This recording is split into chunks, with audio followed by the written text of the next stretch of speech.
Hi friends, welcome to Tip Top Cooking Channel. இன்றைக்கி நம்ம பார்க்க போகிற ரெசிபி ஸ்வீட் பருப்பு போலி. இதை எப்படி டேஸ்டியாக சாஃப்டாக எப்படி செய்யறதுன்னு பார்ப்போம். இதுக்கு தேவையான இன்க்ரீடியன்ட்ஸ்: கடலைப்பருப்பு ஒரு பவுல் 2 மணி நேரத்துக்கு முன்னாடி ஊற வச்சுக்கோங்க.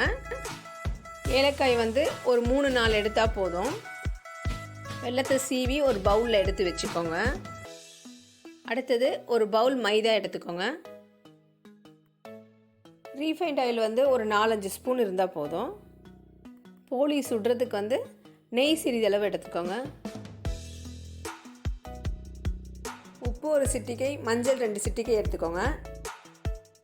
அடுத்தது நம்ம மைதாவை நல்லா பிசைஞ்சு வைக்கணும்.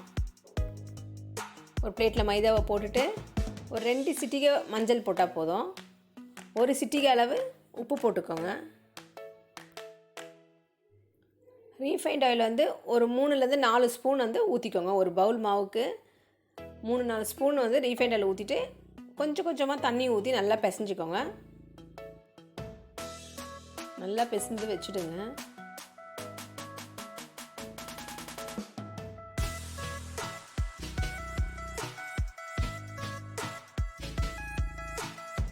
நல்லா பிசைஞ்சு வச்சுட்டு ஒரு ஸ்பூன் ஆயில் ஊற்றி ஒரு பிளேட் போட்டு மூடி வச்சுடுங்க.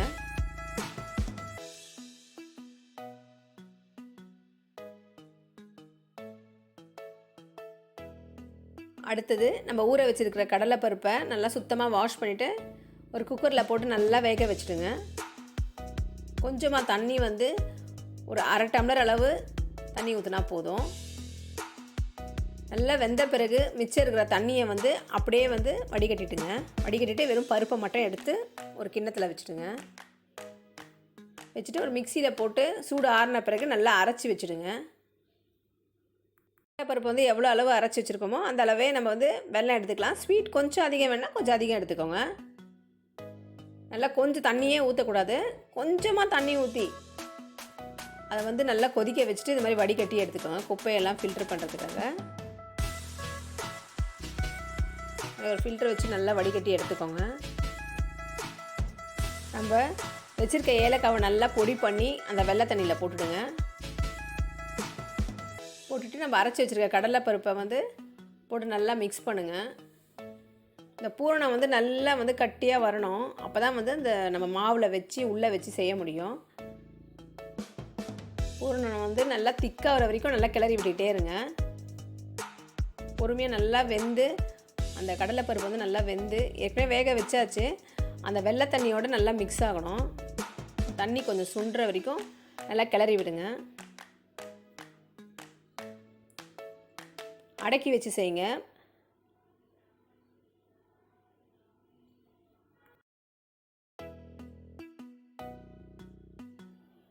பாருங்கள், நல்லா திக்காயிடுச்சு. கொஞ்ச நேரம் அப்படி கிளறி விட்டுட்டே இருந்தால் இந்த மாதிரி திக்காயிடும். இப்போ நம்ம இதை எடுத்து பூரணமாக யூஸ் பண்ணிக்க வேண்டியதான். செஞ்ச மைதாவை இது மாதிரி சின்ன சின்ன உருண்டையாக பண்ணிக்கோங்க. பண்ணிட்டு சப்பாத்தி உருட்டுறதை வச்சு சின்னதாக உருட்டிக்கோங்க. உருட்டிட்டு நடுவில் பூரணத்தை வச்சுடுங்க.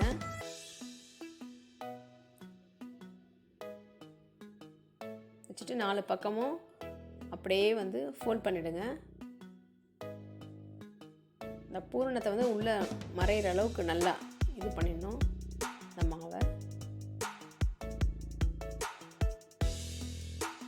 அது மேலே ட்ரையாக கொஞ்சம் மைதாவை போட்டு பொறுமையாக நம்ம சப்பாத்தி உருட்டுறதை வச்சு உருட்டணும். ரொம்ப ப்ரெஸ் பண்ணக்கூடாது.